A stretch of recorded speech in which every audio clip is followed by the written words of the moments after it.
Hola amigos, ¿qué tal? ¿Cómo están? Espero que muy bien. Vamos a seguir con este ciclo de la guerra civil o la revolución del año 1991, 1891, perdón. En el estreno del otro día, del primer video al respecto, se armó una charla, una conversación muy rica, muy entretenida, un debate entretenido sobre por qué yo llamaba revolución cuando debiese ser el término correcto, debiese ser guerra civil. La verdad es que son ambas, pero vamos a intentar dar alguna explicación. Aristóteles, el gran Aristóteles, definió que una revolución se puede medir en tres áreas. Uno, un cambio completo de una constitución a otra, una modificación radical de una constitución existente, o un cambio de sistema mandatario o régimen a otro. Eso es para Aristóteles una revolución. En una definición un poco más actualizada, un poco más moderna, podemos decir que una revolución en su cambio brusco, muchas veces violento, de un sistema de gobierno a otro. Ejemplo, la Revolución Francesa. Eso fue un cambio violento de un sistema de gobierno a otro, una monarquía absolutista, algo que solamente los franceses pueden entender. Por el otro lado, una guerra civil es una lucha armada entre dos o más bandos dentro de un mismo estado o de un mismo país, como ustedes quieran ponerlo. Un ejemplo es la Guerra Civil Española de 1836, de 1936 a 1939. Pero normalmente una revolución trae consigo una guerra civil, ¿ya? Y el ejemplo más claro de eso es la Revolución Rusa de 1917, donde cae el zar Nicolás II, el último monarca absoluto, sube Lenin como secretario general del Partido Comunista, pero se desarrolla entre 1917 y 1923 la Revolución Rusa, la guerra civil en Rusia, ¿ya? Entonces, normalmente estas dos cosas van un poco de la mano. Ahora, en nuestro caso, lo que ocurre en 1891 fue un levantamiento por un enfrentamiento político que deriva en una guerra civil, ¿no es cierto? Y que a su vez sigue estando dentro de la definición aristotélica de que se produce un cambio de mandatario, un cambio de régimen y un cambio de sistema de gobierno. De hecho, pasamos de un régimen presidencialista a uno parlamentario o pseudo parlamentario. O sea, hubo un cambio fundamental en la forma de la administración del país. Bueno, a ver, algo que se me quedó en el tintero en la entrega anterior fue que, se me olvidó mencionar, que Balmaceda ya para finales de 1890 estaba prácticamente solo. Muchos de sus aliados, de sus mismos correligionarios de partido, lo habían abandonado. Eso que hablamos que él quería formar esta gran familia liberal no le funcionó, no, y estaba cada vez más solo en el poder. Y uno de esos casos fue los dos hermanos Justo y Domingo Arteaga Lemparte, los hijos del general Justo Arteaga Cuevas, primer comandante en jefe de las fuerzas expedicionarias durante la Guerra del Pacífico, que eran del Partido Liberal, muy amigos de Balmaceda, habían fundado un periódico juntos y que luego se desmarcaron de la figura y pasaron a ser opositores a Balmaceda. Bueno, cierro paréntesis que se me había quedado en el tintero. Quedamos en que Balmaceda había decretado la disolución del Congreso Nacional y que el Congreso responde declarando al presidente fuera de la ley, y ahí está el quiebre final, ¿no es cierto?, que produce la Guerra Civil de 1891. Es en este escenario que el Congreso pide apoyo a los militares para poder establecerse. Y aquí viene una cosa que es bastante compleja. El ejército, no todo el ejército, gran parte del ejército toma posición por el lado del presidente Balmaceda, porque Balmaceda tenía militares en su gabinete, y la Armada toma posición, de nuevo, no toda la Armada, no todos los oficiales de la Armada toman posición por el bando del Congreso. Entonces hay un cisma, hay un quiebre de las dos instituciones de la Fuerza Armada de la República en ese minuto. El 7 de enero, la escuadra prácticamente completa, porque andamos con cosas, zarpó de Valparaíso, sublevada por completo sublevada, y zarpa al mando del capitán de navío Jorge Montt Álvarez, que le postre pasa a ser el presidente de la Junta, pero eso viene después. Y llevando en los buques al vicepresidente del Senado, don Waldo Silva, y al presidente de la Cámara de Diputados, don Ramón Barros Luco, futuro presidente del país. Esto es importante porque la fuerza política se va con la fuerza del legislativo, se va con la Armada hacia Iquique. Prácticamente todos los buques presentes en la Armada en ese periodo se fueron con monta hacia el norte. Estamos hablando del Crucero Esmeralda, Cochrane, el Blanco, el Huáscar, la O'Higgins y la Cañonera de Magallanes, o sea, el grueso de la Armada, más una cantidad importante de transportes. Además se va a Iquique, se toma Iquique, Iquique pasa a ser como la base de operaciones de las fuerzas del Congreso. Y nos damos cuenta que a partir de esos días, de ese periodo, se forma una suerte de club del salitre, si ustedes quieren, ¿no es cierto?, con los empresarios más ricos de la zona que empiezan a financiar el levantamiento para la guerra civil. Podemos mencionar, y aquí voy a leer, a los alemanes Hermann Folsch, Friedrich Martin y Juan Gildemeister. Los españoles Juan Astoreca, hay un palacio precioso todavía en Iquique al respecto, Matías Granja, el francés Rudolfo Bobon, y los italianos Juan Sanguinetti y Pedro Perfetti. Por supuesto que hay que sumar a los chilenos Eduardo Delano, Francisco Puelma y Agustín Edwards. ¿Por qué Agustín Edwards? Aquí voy a detener un segundo porque también me hicieron un comentario. Resulta que Agustín Edwards no solo era dueño de salitreras, sino que además, como banquero, le había prestado dinero al resto de los salitreros. Por tanto, sus intereses obviamente estaban aunados con el devenir del futuro del salitre. Claramente hay que sumar al que ya era entonces el rey del salitre, don John Thomas North, que fue también uno de los principales financistas de la fuerza de la revolución del Congreso de la Revolución del 91. Ahora, ¿por qué se juntan todos ellos? Porque Balmaceda, dentro de su proyecto, estaba a subir los impuestos a la exportación de salitre, tal como dije, y que duda cabe, los empresarios salitreros no querían que le subieran los impuestos por razones obvias, porque se les achicaba el mercado.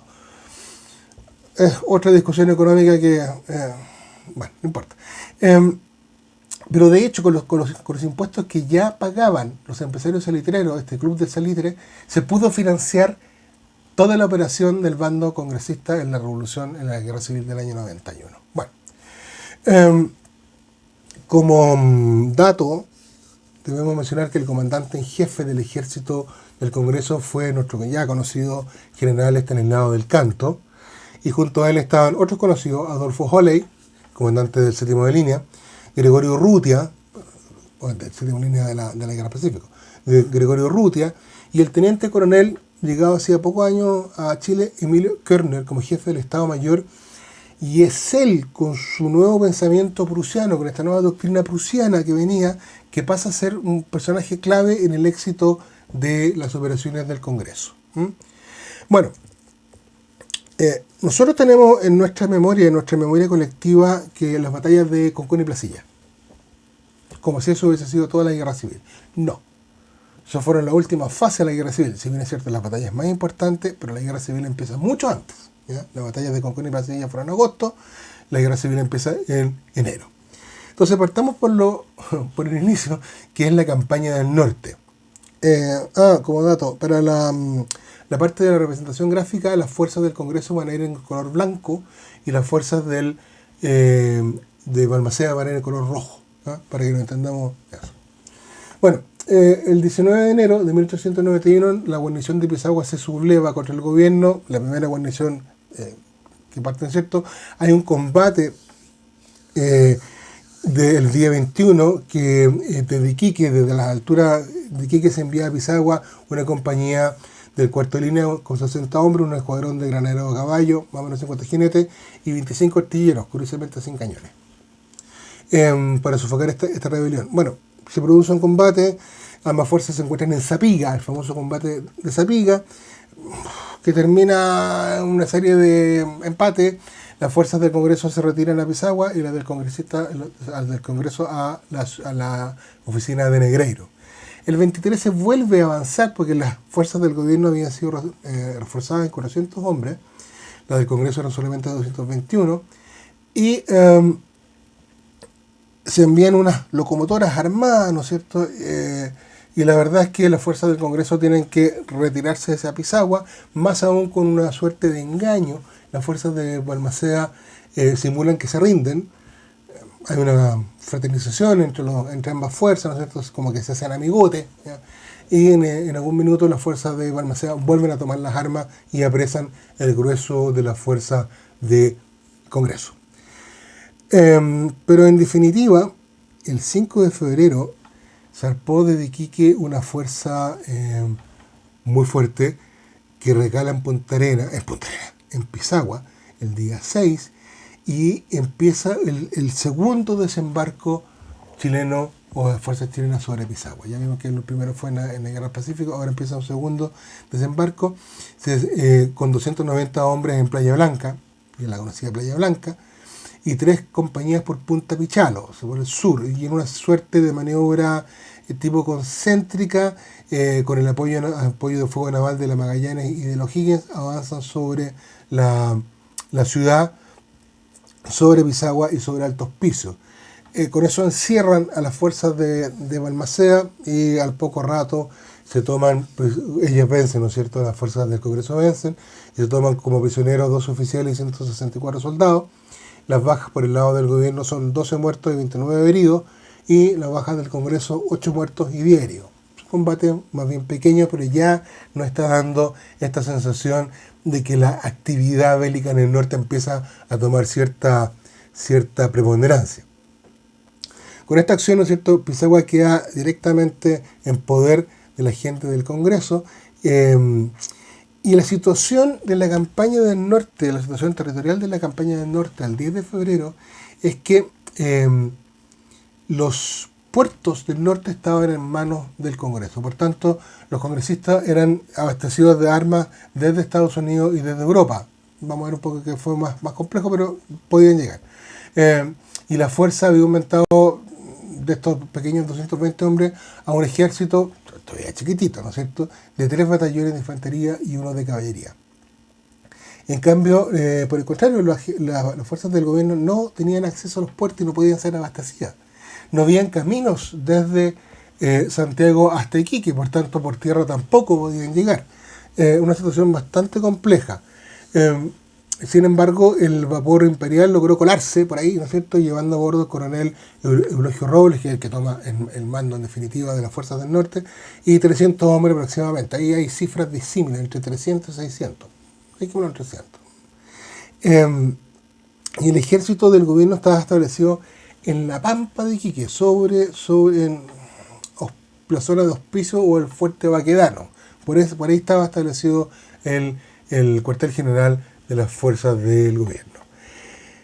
Se produce luego el combate de San Francisco, de nuevo, el mismo escenario de la batalla de Dolores de San Francisco se produce también en la 15 de febrero de 1891, cuando 340 soldados al mando del coronel Eulogio Robles toman posiciones defensivas, de nuevo, en la cumbre de San Francisco. Las tropas del Congreso, ya fuertes, 1.200 hombres, bajo el mando del general del Canto, tomaron posiciones en el Cerro Tres Clavos, en la estación del ferrocarril. El combate se inició cerca de las 3 de la tarde y terminó, son las 6, con una completa derrota de las fuerzas gobernistas. Obvio, eran el triple la del Congreso. Y aquí sucede el primer hecho curioso, si ustedes quieren, que el batallón Quillota, perteneciente a las filas congresistas, sale de su posición, se da vuelta la chaqueta. La chaqueta del batallón Quillota era de color azul o celeste claro, pero el interior era blanco. Al salir y darse vuelta la chaqueta, por ese de blanco, se pasa al bando del Congreso. Eso, de ahí viene el término darse vuelta la chaqueta. Bueno, esto fue el día 15. 2 días después se produce el combate de Huara. Las tropas del gobierno retroceden desde San Francisco hasta Huara, las tropas del Congreso avanzan y ya las tropas del gobierno habían sido reforzadas con 600 hombres más, sumando más o menos 900, y establecen posiciones defensivas en la zona de Huara. Los del Congreso avanzaron vía ferrocarril y se lanzan al ataque a eso a las 3:30. Robles lanza un contraataque sobre la derecha enemiga, una especie de maniobra envolvente, y dos locomotoras son enviadas a todo vapor hacia el frente, con una cosa como de un ataque suicida, lo cual rompe la línea defensiva o la línea de ataque de los del Congreso, y a las 6 de la tarde ya los congresistas habían sido derrotados, que tienen que devolverse a la zona de Sapiga, dejando más o menos 240 muertos en el campo. 2 días después, o sea, el 19, para que vean que esta cosa fue bastante rápida, las fuerzas del Congreso estaban en Iquique bajo el mando del teniente Vicente Merino Jarpa, con una fuerza muy pequeña, 40 soldados nomás, para que no tenían más. Y las fuerzas de Balmaceda deciden retomar Iquique, mandando al coronel José María Soto con 215 soldados, unos 18 hombres de caballería y un cañón, ¿cierto? Todos ellos avanzan hacia Iquique, bajan hacia Molle, que está al sur de Iquique, no sé qué otro, y de ahí empiezan a avanzar hacia el norte. La escuadra se da cuenta. Merino Jarpa se hace fuerte en el edificio de la aduana, que conocemos hasta el día de hoy. Con sus 40 hombres empieza un combate feroz entre las dos partes, ¿no es cierto? Merino Jarpa defiende como puede, es reforzado con entre 40 y 50 hombres más en el edificio de la aduana, pero la Armada empieza a bombardear las posiciones de las fuerzas de Balmaceda que estaban en ataque. Entonces los cruceros de la Armada bombardean Iquique. Hay una foto, estamos viendo por ahí, una foto de la destrucción que se provoca, que es muy importante. Y a las 4 de la tarde, el almirante británico Charles Frederick Hotman, a bordo del Warspite, media entre las partes, se hace un armisticio, se logra el armisticio hasta el día 20. Ese día, cuando se cumple el armisticio, el coronel José María Soto no había podido recibir refuerzos. En cambio, sí, la gente del Congreso tenía mucho más poder, y no le quedó otra que rendirse sobre la cubierta del acorazado británico Warspite. Con eso ya se afianza completamente el dominio de la fuerza congresista en la costa, desde Iquique hasta Hilo. Recordemos que Tacna todavía estaba en manos chilenas en 1891. Luego viene lo que, en mi juicio, es la batalla más importante de esta fase, de esta campaña de la Guerra Civil, que es la batalla de Pozo Almonte, llevada a efecto el 7 de marzo de 1891. La primera gran batalla, quizás no el número, pero sí marca puntos muy importantes. El gobierno pudo reforzar las fuerzas de Robles en Tarapacá, enviando más de 1.000 soldados y todos los bastimentos necesarios. Además arribaron 2.700 hombres, que todavía esa ciudad, la que voy a mencionar, Antofagasta, todavía estaba en manos de las fuerzas del presidente Balmaceda. Arribaron 2.700 hombres a Antofagasta, y de ahí, al mando del coronel Hermógenes Camus, marchan, esto es mi nombre, el 3 de marzo, marchan hacia Calama para concentrarse en ese lugar y después seguir a apoyar al coronel Robles, que está un poco más al norte. Robles, ¿no es cierto?, a saber decide reunir toda su fuerza en Pozo Almonte, que es una localidad importante, tiene agua, Pozo Almonte, obvio, tiene agua con la cual podía mantener a su gente más o menos tranquila. Y los congresistas se enteran de esta situación, y el 2 de marzo empiezan a mandar fuerzas del norte hacia el sur, hacia Pozo Almonte, para ir armando ya una ofensiva que fuese importante. Las fuerzas de Robles, las fuerzas de Balmaceda, se empiezan a dispersar en unas pequeñas lomitas que están hacia el sureste de la ciudad, ¿no es cierto?, que más o menos 1 kilómetro al sureste de la ciudad. Y Del Canto toma posición frente de ellos, en lo que se llama posición de apresto, para el ataque, pensando que el hecho de armas al combate tenía que suceder antes de que llegaran los refuerzos desde Antofagasta. Recordemos que Camus venía en camino, a partir del 2 de marzo había llegado a Calama, y de ahí iban hacia el norte, y estamos hablando ya del día 7. Por tanto, las fuerzas iban en camino, no habían llegado.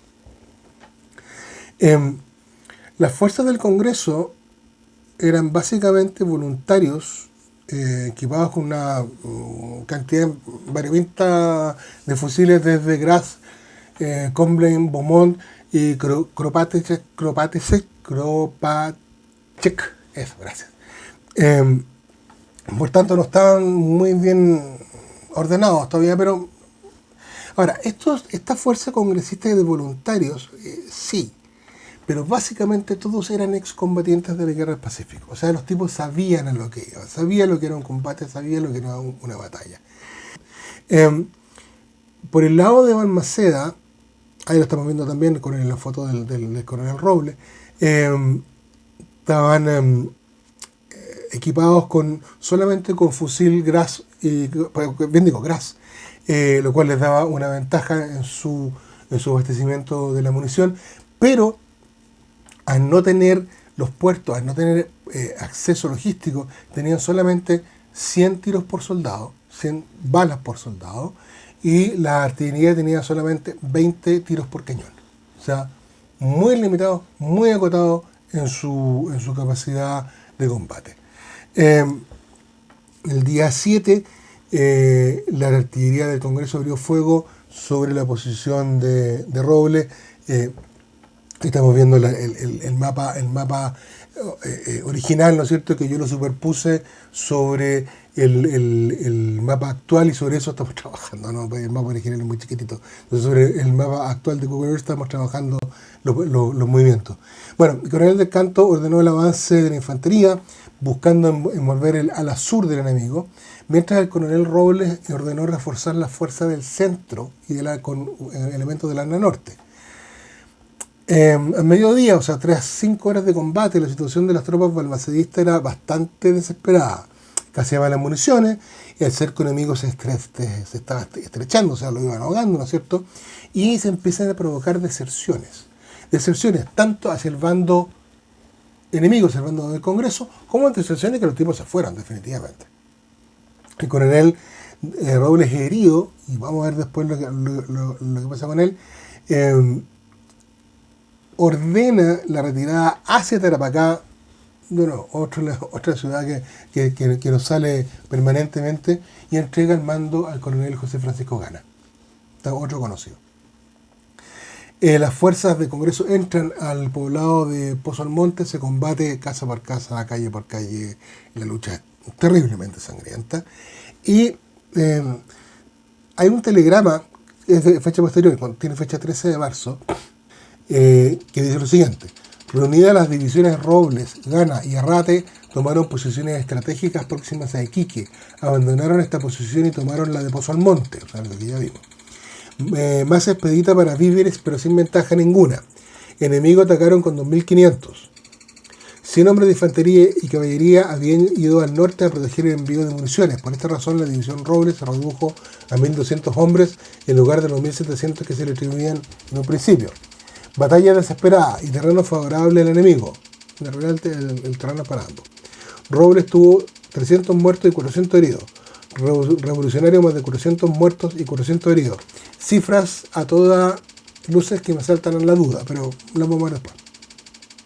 Robles, herido en un pie, al principio de la batalla, le extraen la bala y siguió peleando hasta el fin.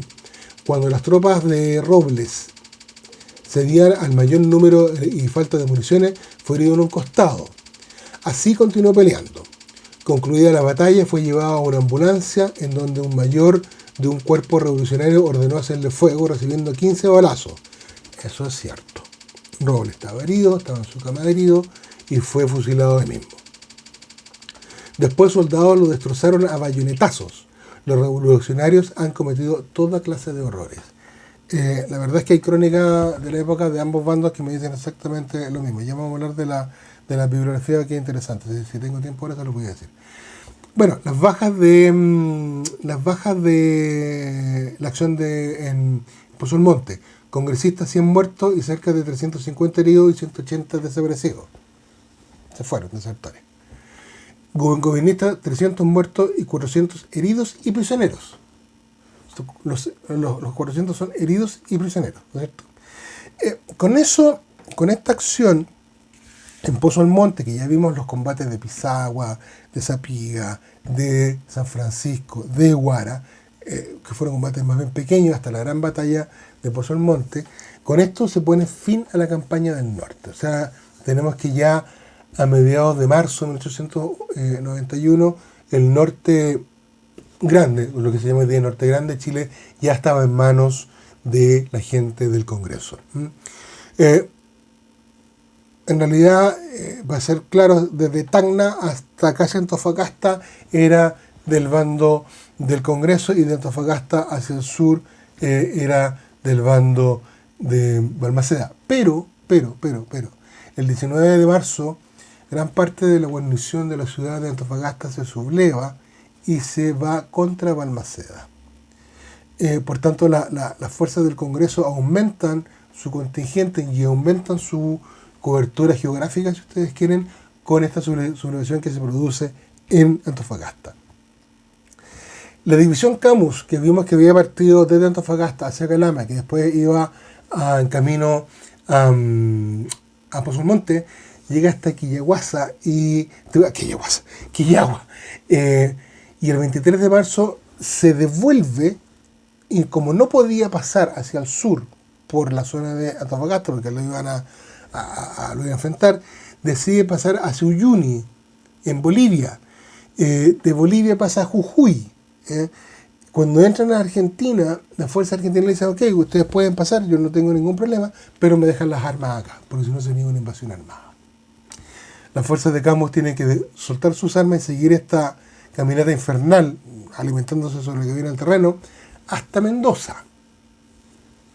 Más o menos largo el camino.